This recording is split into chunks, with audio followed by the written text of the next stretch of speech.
Tahun ini kita tadi seperti Pak Arifin bilang katanya double. Jadi berkatnya double, semua anugerahnya double, kemudian juga semua yang kita lakukan juga double. Dan saya sangat bersyukur hari ini kita udah lepas masker ya. Soalnya kemarin saya udah pikir nih, waduh Boyin Firman pakai masker lagi. Saya pikir gimana ya rasanya gitu ya. Kemarin itu waduh udah pakai masker 2 minggu aja rasanya udah gak betah.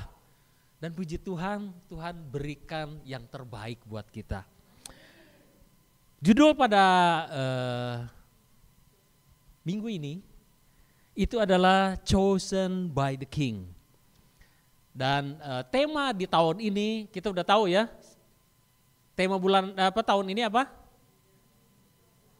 Enggak tahu. Iya betul. The year of multiply grace. Kemudian per triwulan kita juga ada temanya masing-masing. Yaitu Grace to know the King. 3 bulan pertama yaitu Januari, Februari dan Maret. Dan bulan ini khususnya temanya adalah Chosen by the King. Jadi kita akan bicara tahun ini mengenai the kingdom. Kenapa kita berbicara kingdom? Karena memang itulah message Tuhan. Tuhan Yesus lahir, Tuhan Yesus memberitakan firman, Tuhan Yesus mati, dia bangkit tetap memberitakan firman yang isinya kingdom. Itu message-nya dia. Jadi kekristenan itu bukan agama. Banyak kita yang mungkin sudah terbiasa mendengar bahwa kalau ditanya ngisi form, apa agamamu? Kristen. Sehingga kita berpikir kekristenan adalah agama.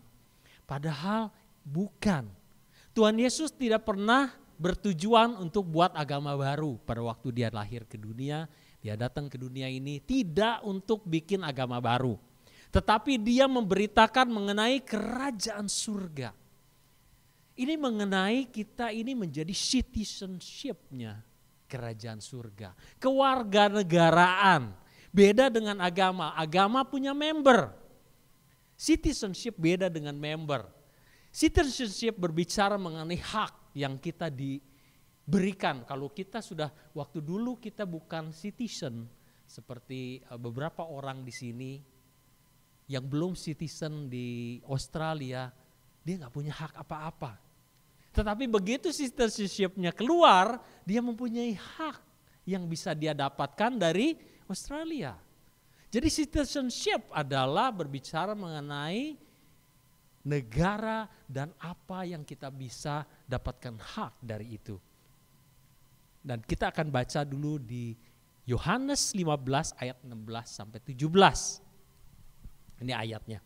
Kita baca ya, 1, 2, 3. Bukan kamu yang memilih aku, tetapi akulah yang memilih kamu. Dan aku telah menetapkan kamu supaya kamu pergi dan menghasilkan buah. Dan buahmu itu tetap. Supaya apa yang kamu minta kepada Bapa dalam namaku diberikannya kepadamu. Inilah perintahku kepadamu, kasihilah seorang akan yang lain. Karena enggak ada yang berbahasa Inggris, ya maksudnya tidak ada bulenya, ya udah kita pakai bahasa Indonesia aja gitu ya. Saya udah siapkan sebetulnya, tapi enggak ada yang datang. Walaupun waktu Natal sudah dibilang, wah latihan bahasa Inggrisnya enggak bisa lancar kata Pasar. Karena yang pasangan yang yang bule enggak pernah datang tiap minggu, datangnya setahun sekali katanya. Jadi Inggrisnya gak pernah dipraktis. It's okay. Tapi kita mau, saya juga udah undang ada tetangga saya yang di apartemen itu untuk datang minggu. Dia udah bilang bahwa akan datang pagi.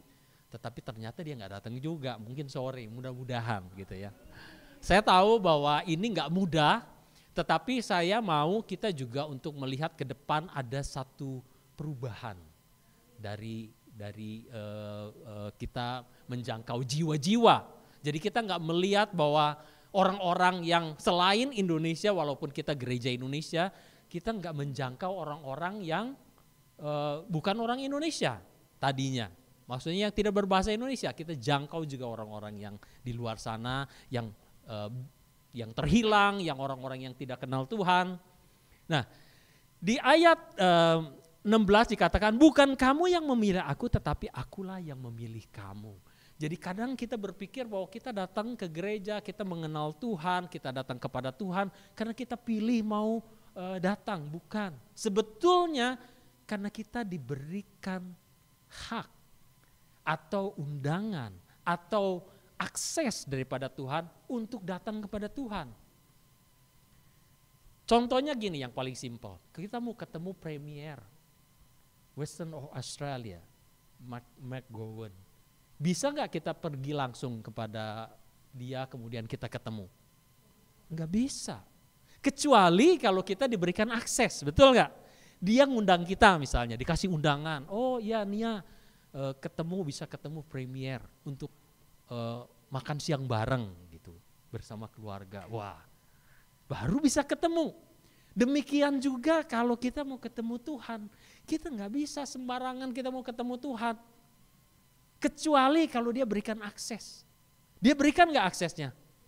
Dia berikan. Melalui apa? Melalui Yesus Kristus Tuhan yang mati menebus kita, mempunyai akses kepada Tuhan. Tuhan memberikan kita undangan untuk datang kepada Dia. Baru kita bisa ketemu. Oleh sebab itu bukan kita yang memilih, tetapi Tuhanlah yang memilih kita. Dia panggil kita. Ada beberapa poin yang saya garis bawahi di sini, ada 3 poin aja pada pagi hari ini. Yang kita mau belajar yaitu God chose you. Yang pertama itu. Yang kedua adalah to go and produce lasting fruit. Yaitu untuk pergi dan menghasilkan buah. Yang ketiga adalah love each other. Jadi ini 3 poin yang saya ingin kita sama-sama belajar. Nah, di Mazmur 65 ayat 4, God chose you. Dikatakan demikian, berbahagialah orang yang engkau pilih dan yang engkau suruh mendekat untuk diam di pelataranmu, kiranya kami menjadi kenyang dengan segala yang baik di rumahmu, di baitmu yang kudus. Nah, Tuhan sudah memberikan satu akses untuk datang. Undangan itu diberikan kepada setiap orang. Sebetulnya semua orang diundang oleh Tuhan. Tapi masalahnya berapa orang yang datang? Berapa orang yang datang mendekat? Bapak, Ibu, dan saudara-saudaraku yang dikasihi oleh Tuhan. Betul, sedikit. Tidak banyak ada orang yang mau datang. Buktinya apa? Buktinya masih banyak orang di luar sana yang gak mau datang. Mereka sudah diundang untuk datang kepada Tuhan, tetapi mereka tidak mau datang. Dikatakan berbahagialah orang yang engkau pilih dan yang engkau suruh mendekat. Kita adalah orang-orang fortunate, orang-orang yang beruntung. Karena apa? Karena pada waktu kita dipanggil, kita datang. Seperti minggu pagi ini, Bapak, Ibu, dan saudaraku yang dikasih oleh Tuhan yang datang pagi hari ini, itu adalah orang-orang yang dipanggil dan datang untuk merasakan kasih Tuhan. Di mana kita bisa merasakan kasih Tuhan? Di sini, di tempatnya, yaitu di gerejanya. Gereja bukan berbicara mengenai gedung. Kita juga mungkin nggak bisa, mungkin suatu saat nggak bisa lagi ibadah, tetapi akan ada tempat-tempat di mana orang-orang percaya berkumpul. Disitulah gereja. Disitulah kita bisa mendapatkan suasana atau hati bagaimana kita merasakan Tuhan. Berbahagialah orang yang engkau pilih dan yang engkau suruh mendekat untuk diam di pelataranmu. Kiranya kami menjadi kenyang dengan segala yang baik di rumahmu. Bapak dan Ibu dan saudaraku yang dikasihi oleh Tuhan, tujuan kita bukan pergi ke surga, tetapi tujuan kita ada di sini adalah untuk menarik surga turun di atas bumi. Tuhan itu merencanakan satu rancangan yang dia buat pada waktu dia menciptakan Eden, dia menciptakan suasana surga itu di sana, dan pada saat Adam dan Hawa jatuh dalam dosa, suasana itu rusak. Dan pada waktu Adam dan Hawa dibuang ke bumi, bumi sudah rusak. Oleh sebab itu Tuhan menginginkan suasana surga itu kembali. Dan gimana caranya?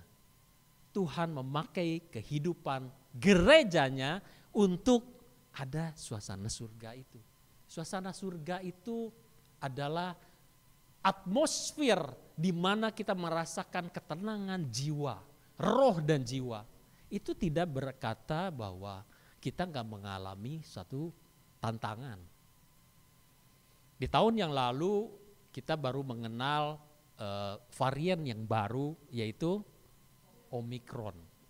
Delta setelah itu kan manggil omnya yang kemarin Pak Pendeta, Pak Santoso berkata bahwa dia panggil omnya katanya waktu Natal. Ada yang nggak hadir ya waktu Natal? Ada ya. Jadi dia bilang bahwa Delta itu panggil omnya katanya di tahun baru ini, yaitu Omikron. Jadi Omikron ini dipanggil untuk apa? Memeriahkan tahun 2021. Lengkap sudah, ya kan? Lengkap sudah, satu keluarga datang.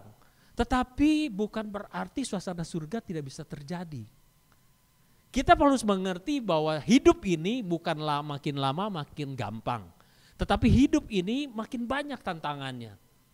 Tetapi orang-orang yang disuruh mendekat dan diam di pelataran Tuhan, selalu ada pertolongan Tuhan. Seperti tadi yang kita nyanyikan lagu-lagunya, bahwa pada waktu kita bersama dengan Tuhan, pertolongan Tuhan itu selalu ada. Sehingga kita ini bukan orang-orang yang mudah untuk menyerah atau mengeluh. Seringkali kita ini mendengar keluhan-keluhan yang keluar dari teman-teman mungkin yang di lingkungan kita. Ada orang percaya, ada juga orang yang bukan percaya. Ya, kalau bukan orang percaya, kita bisa memaklumi. Tetapi banyak juga orang percaya yang mengeluhkan kehidupannya. Nah, ini yang harus kita rubah. Kemarin waktu kita latihan musik, kita ngobrol-ngobrol dan kita ketawa mengenai satu hal. Kita melakukan tekad atau resolusi. Tahun depan kita mau bikin apa? Kita mau adakan perbaikan kan? Tahun depan mau lebih baik daripada tahun sebelumnya gitu. Kemudian kita ketawa karena apa? Ya, resolusi yang dibuat ternyata adalah tahun yang sebelumnya lagi.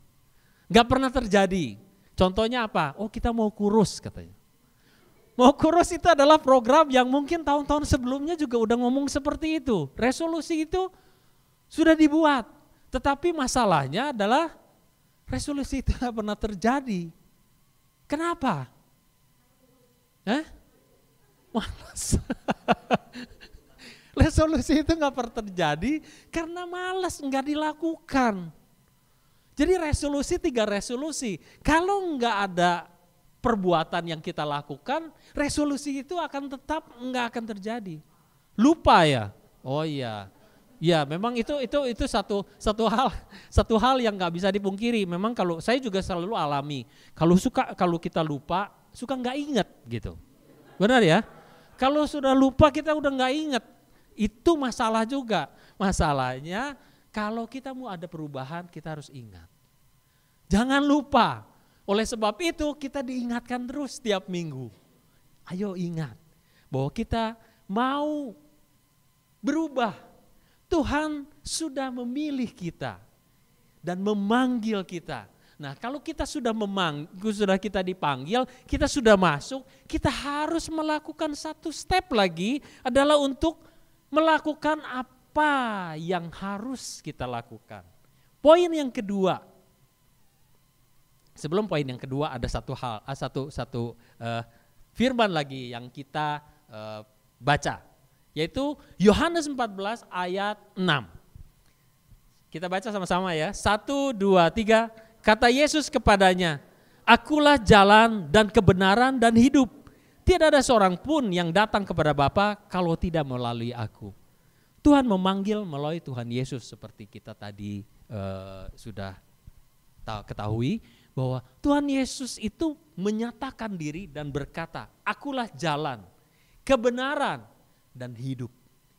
Tidak ada seorang pun yang datang kepada Bapa tanpa melalui aku, yaitu Tuhan Yesus. Oleh sebab itu ayat ini membuat jalan menuju kepada Bapa itu absolutely only one way. Walaupun mungkin orang-orang bisa bilang banyak jalan menuju Roma, itu menuju Roma. Menuju Tuhan, menuju Bapa hanya satu jalan, yaitu Tuhan Yesus. Oleh sebab itu jangan pernah tinggalkan Tuhan karena permasalahan hidup, karena tantangan hidup, karena apapun dalam hidup ini. Jangan pernah tinggalkan Tuhan, karena tanpa melalui Yesus Kristus Tuhan, kita gak bisa ketemu Bapa. Gak akan ketemu jalannya. Banyak orang cari Tuhan, banyak orang mencari jalan untuk ketemu Tuhan, gak bisa. Kenapa gak bisa? Gak punya akses. Kita adalah orang yang paling beruntung karena kita diberikan akses, yaitu Tuhan Yesus itu. Dan pada waktu kita menerima Dia, kita punya akses kepada Bapa. Poin yang kedua adalah to go and produce lasting fruit. Atau di Matius 3 ayat 8 berkata, jadi hasilkanlah buah yang sesuai dengan pertobatan. Bapak dan Ibu, perubahan apa yang ingin kita lakukan di tahun ini? Ada yang bikin resolusi? Ada?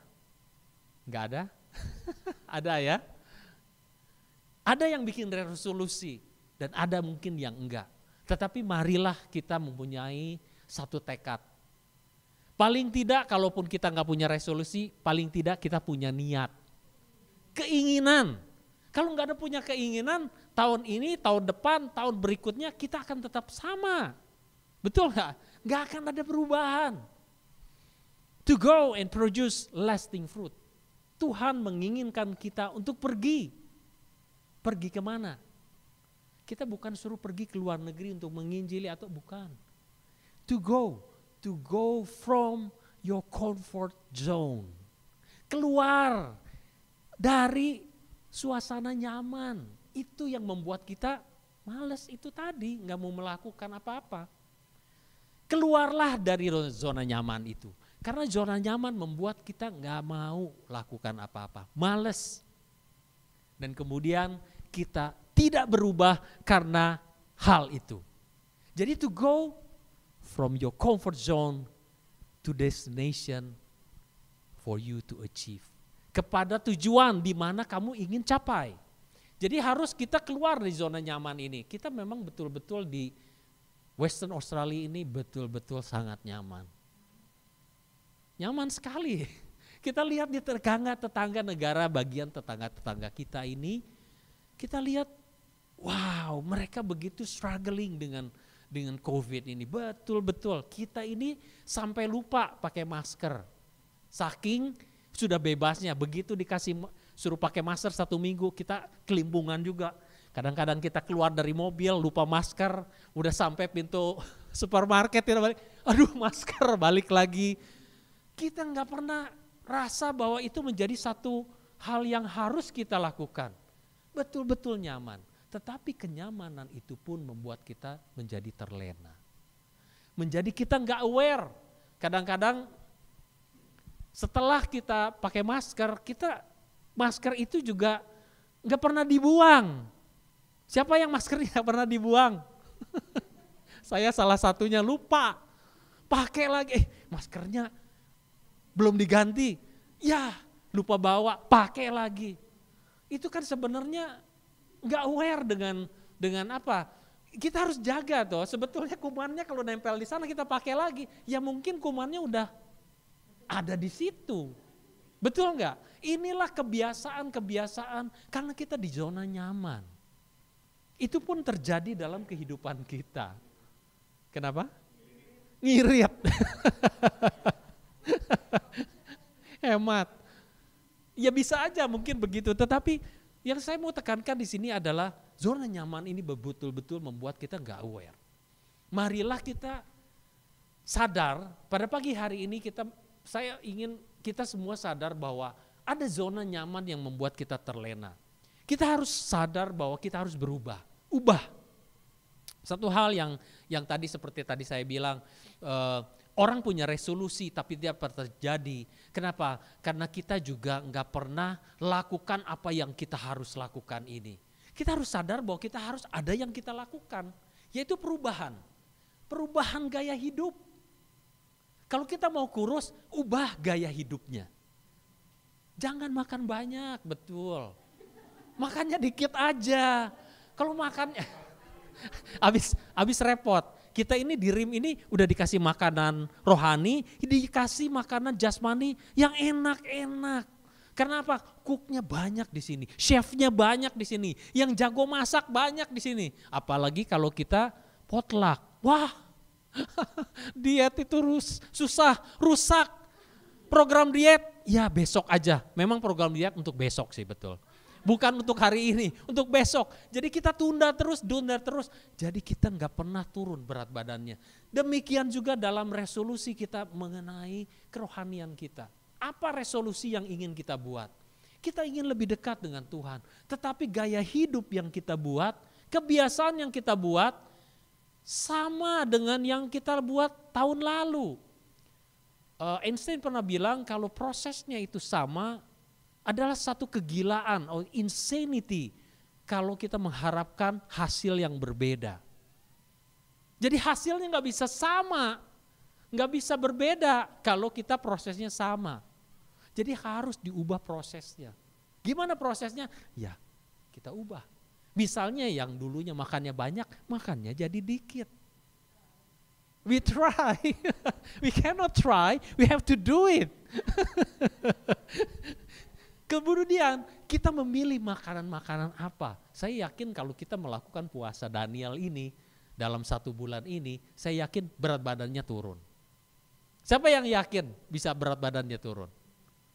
Ya, amin, amin. Ada yang gak yakin juga. Kenapa? Saya tahu. Kenapa? Karena makannya over portion. Itu juga nggak bisa gitu kan. Jadi bukan hanya makanannya yang rendah kalori, tetapi juga jangan overeating. Orang kenapa menjadi kegemukan? Karena overeating. Saya pernah diundang satu kali dengan saudara saya. Kita makan di sebuah restoran. Waktu itu saya belum datang dengan istri, kemudian mereka sudah pesan makanan. Dan pada waktu kita datang makanan itu sebagian udah keluar gitu. Pada waktu kita mau makan kita lihat, makanannya banyak banget, satu meja penuh, dia pesan banyak, dari A, dari B, dari C, semua dari I, semua di order. Kita pikir banyak banget ya, kita makan, kita sambil ngobrol. Tetapi yang mengagetkan saya dan saya berdua dengan istri, makanan itu keluar terus, belum stop. Waktu kita lihat makanan itu banyak, kita pikir udah selesai makanannya, tapi orderannya ini masih ada katanya, belum keluar. Wah. Dan Bapak Ibu tahu bahwa keluarga yang undang saya ini badannya semuanya jumbo. extra large. Jadi kenapa saya mulai mengerti, kenapa ya mereka size-nya besar-besar gitu ya dalam keluarga itu. Karena kayak gaya makannya. Nah, bayangkan pada waktu kita makan, saya udah sampai kenyang-kenyang, udah kenyang. Makan tuh udah kenyang, makanan masih banyak di meja. Kemudian mereka yang mengundang, ayo makan lagi. Ayo katanya kamu masih kurus, makan lagi. Aduh, masalahnya bukan kurus dan enggak kurus. Masalahnya daya tampungnya. Jangan mobil pick up diisi sama kapasitas tronton, enggak muat. Enggak bisa, udah kekenyangan. Nah, saya bisa melihat bagaimana orang-orang yang membiasakan kalau dari kecilnya mereka makan, order lebih. Kemudian kalau dibuang sayang kan, Kemudian bagaimana caranya? Ya dia makan. Daya tampungnya misalnya 2 piring atau ya 2 piring, 3 piring lah. Tetapi karena orderannya banyak, dia makan 4 piring. Bisa masuk nggak? Bisa. Tapi sampai duduknya nggak bisa lagi nekuk. Dia lurusnya tegak.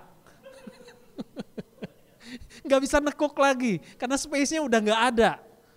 Jadi kalau kebiasaan itu terus dilakukan, akhirnya apa? Menjadi lebih, iya kan? Kapasitas yang 3 jadi 4, 4 jadi 5, terus meningkat. Akhirnya gandengannya makin besar, gandengannya makin besar.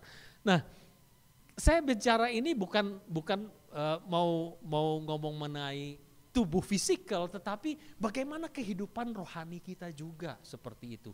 Kalau kita nggak pernah melakukan sesuatu yang benar, lakukan sesuatu yang benar, kita akan terbiasa melakukan hal-hal yang gak benar.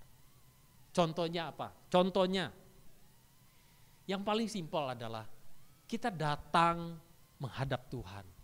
Berapa sering kita datang menghadap Tuhan? Seringkali kita digantikan hal-hal yang di luar daripada itu, yaitu TV misalnya.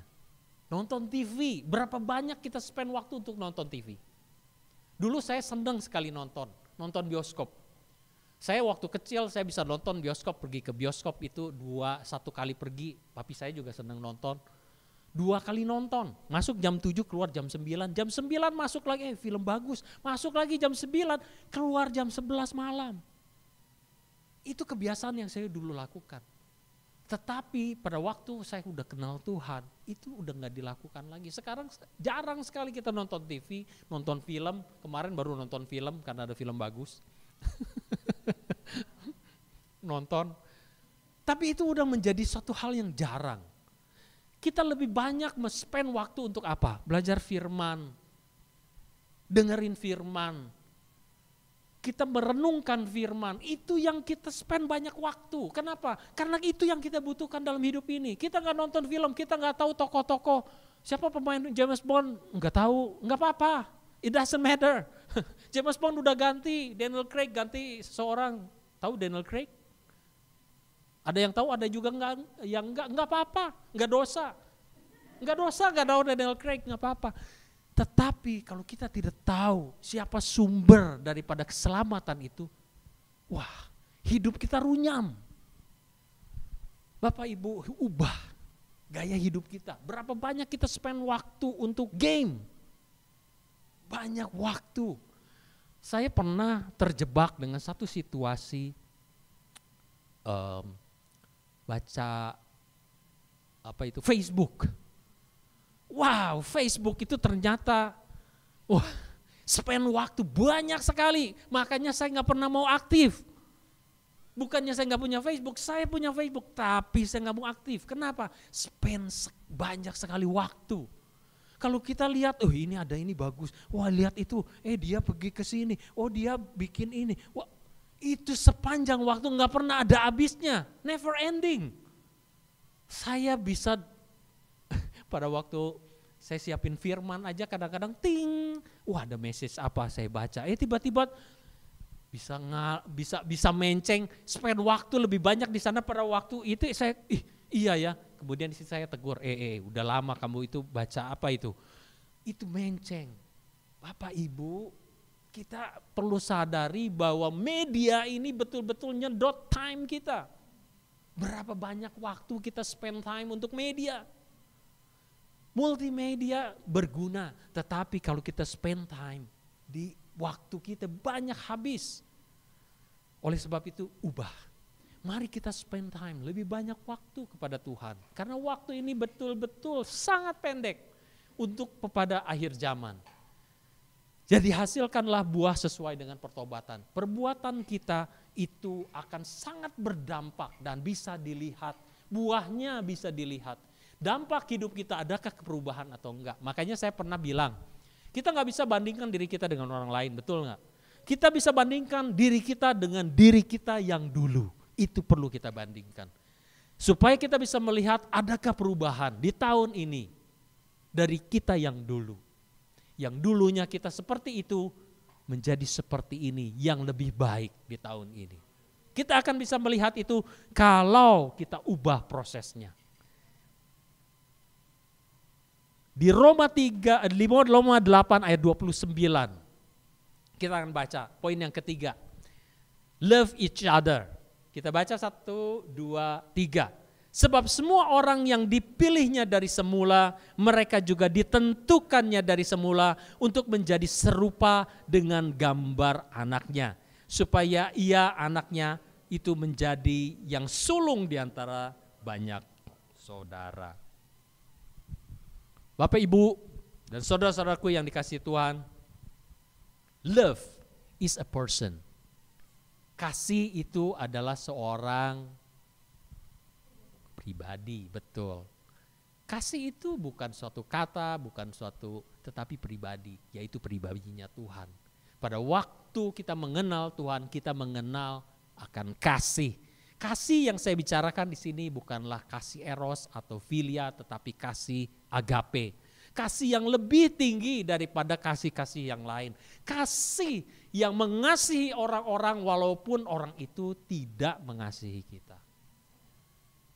Berapa banyak kita bergaul dalam lingkungan gereja pun kita bisa berbenturan satu dengan yang lain.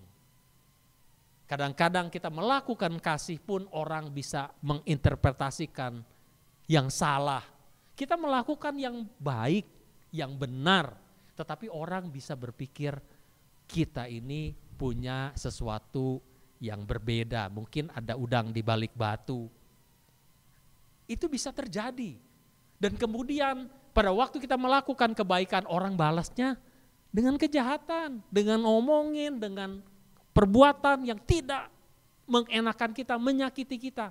Lalu apa yang kita buat itu yang penting. Apa yang kita lakukan, responnya yang penting. Tidak pengaruh siapa dia. Kadang-kadang kita bisa berbenturan dengan orang yang rohaninya dianggap lebih tinggi dari kita. Dan kemudian kita menghadapi suatu situasi yang membuat kita kecewa.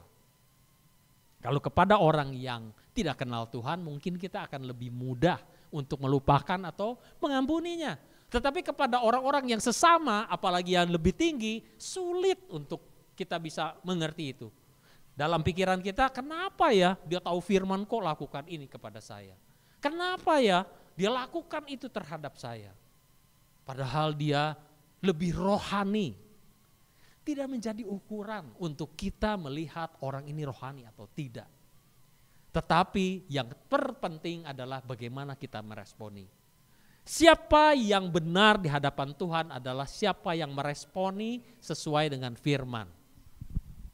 Gak apa-apa, itu waktu saya gak boleh terlalu panjang. Tetapi jangan kecewa ya. Hari ini kita gak makan. Udah tahu semua ya. Jadi jangan kecewa. Karena bahaya loh kalau kecewa itu. Udah makan firman ya. Haleluya. Kita gak makan karena ya kemarin itu memang kita gak tahu situasinya bahwa masih pakai masker atau enggak, indoors mandatory untuk pakai masker atau enggak. Tetapi enggak apa-apa karena kita mau menurunkan berat badan. Sukses. Kembali lagi bahwa semua orang itu dipilih dari semua, mereka juga ditentukan dari semula untuk menjadi serupa dengan gambaran anaknya. Yesus Kristus itulah kasih. Kasihilah sesamamu walaupun orang membalasnya dengan enggak kasih. Kita tetap mengasihi, kita tetap melakukan yang benar di mata Tuhan. Karena bukan pengaruh orang melakukan apa terhadap kita, tetapi apa yang kita lakukan sesuai dengan firman itu yang terpenting. Tuhan melihat dari apa yang kita lakukan. Pada waktu engkau disakiti, Tuhan tahu enggak? Tahu, tapi seperti tadi dikatakan bahwa vengeance is his part. Pembalasan itu bagiannya Tuhan, kita enggak usah balas. Balaslah kejahatan dengan kebaikan. Doakanlah musuhmu. Bahkan bukan doakan, tetapi berkatilah dia. Orang-orang yang memusuhi kita enggak perlu dikutuk. Ada orang bilang, biarin aja nanti juga mati sendiri. Ya memang kan, gak usah disuruh juga dia mati sendiri. Karena waktunya tiba, dia akan Tuhan. Tapi hati kita ini pada waktu kita melakukan firman Tuhan, kita jadi mengerti bahwa pada waktu kita melakukan kebenaran ini, kita ini dimurnikan hati. Kita ini menjadi orang-orang yang benar. Dan pada waktu kita bisa melakukan ini menjadi satu kebiasaan, kita menjadi orang-orang yang benar di mata Tuhan dan menjadi orang yang benar di mata manusia. Karena perbendaharaan yang ada dalam hidup kita adalah perbendaharaan yang benar. Orang mengeluarkan apa yang menjadi perbendaharaannya. Kalau kita simpan kebenaran dalam hidup kita dan terbiasa menjadikan itu menjadi satu kebiasaan dan menjadi satu karakter kita. Pada waktu kita dijahatin orang juga yang keluar tetap berkat dari hidup kita. Berkati orang, gak pernah kutuk orang, gak pernah caci maki. Perubahan ini yang penting. Saya belajar untuk tidak menutup mulut untuk dikunci pada waktu marah. Kenapa? Karena saya dulunya terbiasa untuk ngumpat. Kalau nggak ngumpat rasanya nggak plong gitu. Kalau udah ngumpat tuh kayaknya enak. Itu kan kebiasaan. Apakah itu benar? Enggak benar. Baik nggak? Ya. Baik itu kan situasional. Baik kalau kita pikir bahwa kedal gitu plong kalau ini. Tetapi itu nggak baik untuk kesehatan jiwa kita karena terbiasa untuk menyimpan sampah. Pada waktu saya marah, saya kunci mulut saya nggak marah, saya nggak caci maki, saya nggak keluarkan kata-kata supaya saya tidak berdosa. Belajar itu nggak mudah, saya tahu. Tetapi mari kita juga biasakan kebiasaan ini supaya apa? Supaya kita menjadi orang yang benar. Pada waktu kita mengucapkan dari mulut kita adalah ucapan berkat. Jadi selalu ada berkat yang keluar dari mulut kita dan kehidupan kita. Kita memberkati orang-orang yang menjahati. Satu kali ada peristiwa istri saya, dia ada saudara yang suka menyakiti dia. Jadi dia nggak seneng sama sekali sama dia. Dia suka buat hatinya sakit gitu ya. Suatu kali dia datang ke Bali. Waktu itu dia datang, dia nggak suka gitu loh dia datang ini. Bagaimana orang ini mau ketemu lagi males gitu. Karena apa? Dia nggak seneng dengan orang ini. Tapi saya ingatkan dia bahwa firman Tuhan mengatakan, kasihilah musuhmu. Jadi saya bilang, ya tetap kita harus terima dan kamu harus bisa mengasihi dia juga. Dan langkahnya harus nyata. Dan waktu itu saya ingatkan bahwa, karena waktu itu dia sudah datang dan ketemu. Kemudian dia punya satu kalung, saya bilang kasih itu kalungmu yang dia suka. Istri saya kan suka aksesoris, dia ada satu kalung aksesoris yang dia suka.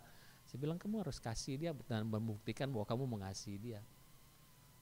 Dan dengan berat hati dia juga mungkin dan dia lakukan itu. Dan saya melihat pada waktu dia melakukan itu, istri saya pernah cerita bahwa terjadi satu kelegaan. Jadi pada waktu kita melakukan firman ini bukan gak ada dampak loh. Ada dampak kepada jiwa kita, Tuhan release semua burden yang ada dalam hati kita, yang gak enak, yang sakit, yang kesal, yang marah, yang maunya mengumpat. Dengan memberkati ini, dia berikan kalung ini, dia lepaskan pengampunan ini. Dengan bentuk nyata. Dan tindakan nyata ini membebaskan kita dari segala belenggu. Makanya Tuhan tahu, pada waktu kita sering ngomong kepada Tuhan, ya Tuhan gak tahu sih, Pak Pendeta gak tahu sih, bagaimana perasaan saya waktu dia sakitin saya ini. Gak tahu sih. Justru karena Tuhan tahu. Makanya Tuhan bilang, aku berikan jalan. Jalannya gimana? Ngampuni dia. Lakukan langkah nyata. Do it something. Beri, berkati. Dan saat itulah kita mengerti bahwa itulah yang dilakukan oleh Tuhan Yesus. Dikatakan ini, untuk menjadi serupa dengan gambar anaknya. Anaknya yaitu Tuhan Yesus. Tuhan Yesus mencontohkan, pada waktu dia dirajam pun dia tetap mengorbankan dirinya kepada orang-orang. yang merajam dia. Dia berdoa, ampuni mereka Tuhan. Ampuni mereka Bapa karena mereka tidak tahu apa yang mereka lakukan.